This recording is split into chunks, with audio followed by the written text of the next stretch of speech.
I'm Dan St.Yves, and today I'm talking with Gabrielle Fontaine of Winnipeg's Indian City. The band's going to be playing at the Jerry Atwell Amphitheatre at the St. Norbert Arts Center Thursday, July 20th at 7:30 p.m. There's going to be an amazing meal available through Fort Catering and Snack ahead of the concert, and that's going to start at 6 p.m. Gabrielle, thanks so much for finding the time to chat today ahead of this show. Yeah, thank you so much for having me. I'm really excited to be here. Oh, it's just great. It's a bit of a bittersweet full circle moment for me because back in 2014 I interviewed your dad, Vince Fontaine. They were appearing at the Calgary Folk Club back then, and I was doing some coverage for them at that time. But unfortunately your dad passed away unexpectedly last year. I was so sad to hear that after having the good fortune to talk to him back then. It's hard to talk about Indian City without mentioning Vince Fontaine. At one time, wasn't the band called Vince Fontaine's Indian City? Yeah, the first album, Super Nation, was called Vince Fontaine's Indian City. Man, he had his fingerprints over everything. One of the things that I commented on after I read about that on social media was some of the pictures I took back then. It struck me how, as much as this was his project, he was always seemed to be in the background to let all the other members of the band shine. And you're, as a collective, I'll talk about that in a minute, but as his vision of having that as a collective of different artists, it really allowed people to stand out and go on to careers of their own. Yeah, exactly. That's one thing I always noticed as well, that my dad, he was the leader of the band, but he didn't need to be front and center all the time. He was just willing to let everybody else take the reins in terms of stage presence, because he wanted everyone to showcase their talents, and he was okay with just for most of the part, playing back, doing his guitar and writing music. Yeah, I recently rewatched the Eagle and Hawk documentary on CBC Gem, and I often feel like I didn't quite appreciate the presence I was in when I was talking to him. It was eye-opening and a great conversation, but man, he really did a lot for Winnipeg's music scene over so many decades. Yeah, he really got the ball rolling for Indigenous musicians in the music community. Well, I want to talk about Indian City in particular for the moment here, and you guys have been on a real tear as of late. I have to read from a list here. So 2023 Juno nomination for Contemporary Indigenous Artist or Group, Summer Solstice Indigenous Music Awards Pop Alternative Album of the Year for Code Red, more on that album in a little bit. The Path from that album, #1 on the Indigenous Music Countdown. You've had recent appearances at South Beach's Blue Dolphin, the Whoop and Holler Folk Festival. Unfortunately, a rain out that was supposed to happen at the Lyric, but you're going to be out in St. Norbert there next week. Is it fair to say things are going pretty good for the band right now? Yep, this past year has been very eventful. With starting off the year with the Juno nomination, it was great for the band, but it was also just so great for my family to know that my dad's last album that he put out is getting this kind of recognition. So my family actually came out to the Junos. My mom, my brother and sister all came out, and that was just a wonderful time. And then the Summer Solstice Indigenous Music Awards just a few months ago, honoring my dad, that was also just such an amazing experience. And now that we're in the summer, there's more gigs happening. It's just really fun for the band for us to play these gigs. It just seems to me that there's such a showcase of stylings in your sound. Since I got introduced back in 2014 and saw the band perform live, for many that might not have had that good fortune to experience the band, what can the next audiences expect to see and hear from Indian City live? So I'd say that it can vary. When Indian City first started off, my dad really thought of it as a collective of Indigenous and non-Indigenous musicians coming together to write, sing music about Indigenous culture, celebrate Indigenous people, love, relationships, and all of that.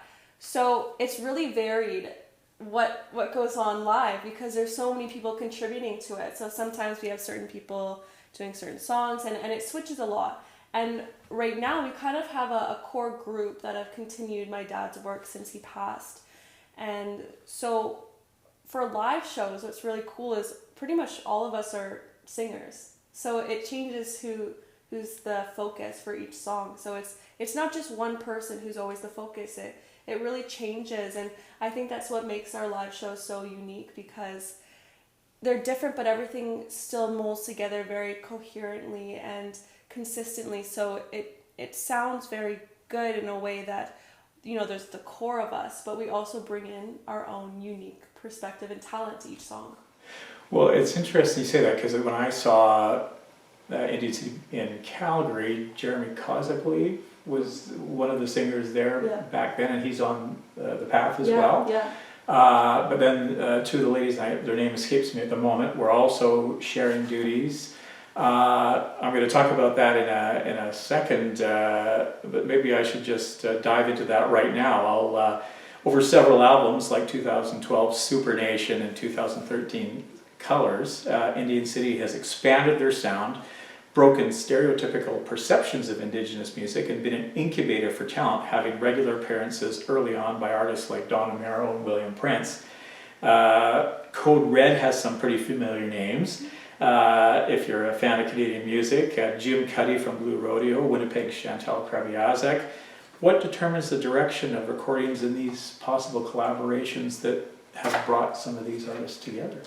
Well, my dad was determining most of that. So back when, you know, he was leading everything with Indian City, he had a vision for what he wanted this band to be, where it incorporated Indigenous and non-Indigenous peoples together.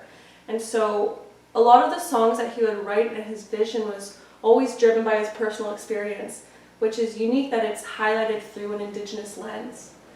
And he wanted to have Indigenous guest artists like William Prince. He was on the first album, Don Amaro, Jeremy Cause, and then he also wanted non-Indigenous guest artists as well. So it really varied on, he liked to network, so he had lots of friends, and so whoever was interested and willing to be a part of an album, he loved bringing people on. My connection to Indigenous music in Winnipeg it goes back a lot further. Years ago when, and I talked to your dad about this too, I used to have, back when cassette tapes were the rage, I used to have a little shop in St. Boniface, and I recorded the cassette versions of different artists' vinyl albums. So one of my biggest clients at the time was Errol Ramville of Seaweed. So I got introduced to their work, Clint Dudiome, Ernie Manias. So like that was just a wild experience for me to see this growth, and talking about how at the time country music seemed to be the stereotypical notch for you know, the Sons of the Pioneers was on TV, all that sort of stuff. But your dad was really responsible for making you know, sort of music you can just break out and dance to if you're at a live show. Yeah, no, my dad, he loved entertainment. He loved putting smiles on people's faces, and so he really loved that engagement with audiences. That's one thing he loved with his shows, is finding a way to engage the audience as well with the show in the best way that he could. So you coming into the band, it was sort of, that was a no-brainer. Yeah, no. So how I came in the band actually in, let's see, the 2016 album Here Now, I was, I think, upstairs in my bedroom, and my dad was downstairs in the kitchen with Don Amaro, and they wanted to write a song based on one of my dad's dreams. So he had a dream about MMIWG, these women rising from the Red River, and so that was his dream. He had this image of that, and he wanted to write a song about that to honor these women and the families who had lost a loved one. And so I had just come down to the kitchen while they were writing this, and my dad said that he really wanted a female perspective on this song. So I joined Dawn and my dad, and we wrote the song, I think, that afternoon.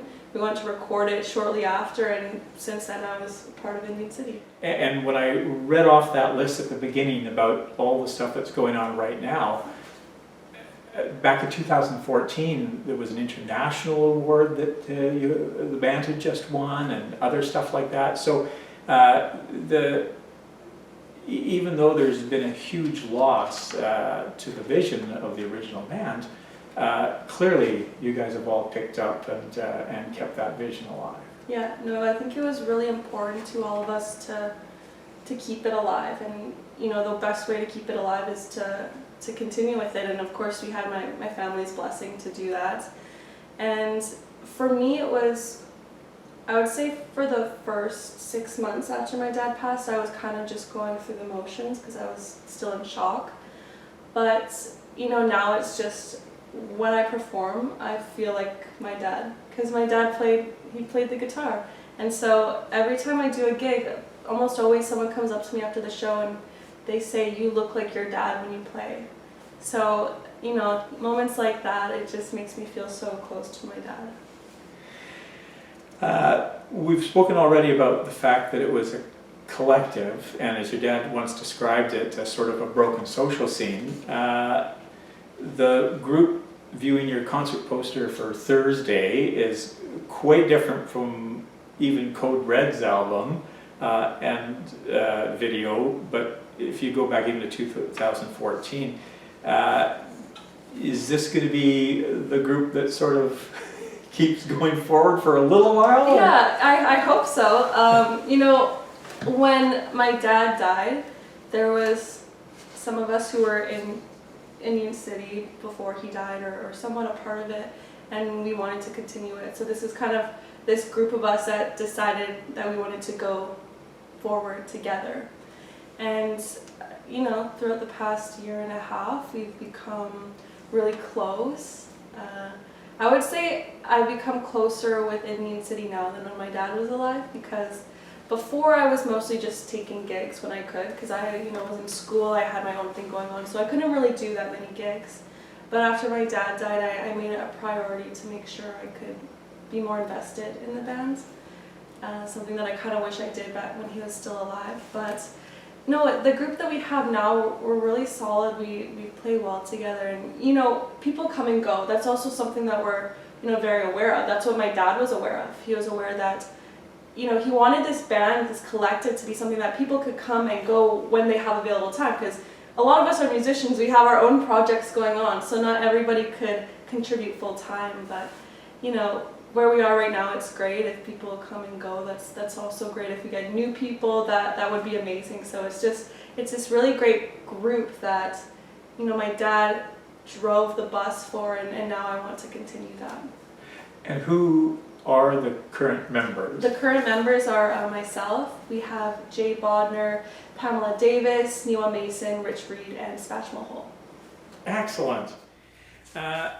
Earlier this year, I got a little bit obsessed, and I was posting like crazy on social media about an Amazon Music Indigenous playlist that was curated by Digging Roots. I think you guys had a track on there as well. I can't remember. But it brought me back to the wealth of Indigenous artists that are here in Canada. Since then, I've been tracking down and adding to my personal collection of those amazing songwriters and storytellers. Do you feel like there's a real renaissance moment, like back when Buffy Sainte-Marie broke out on the world stage?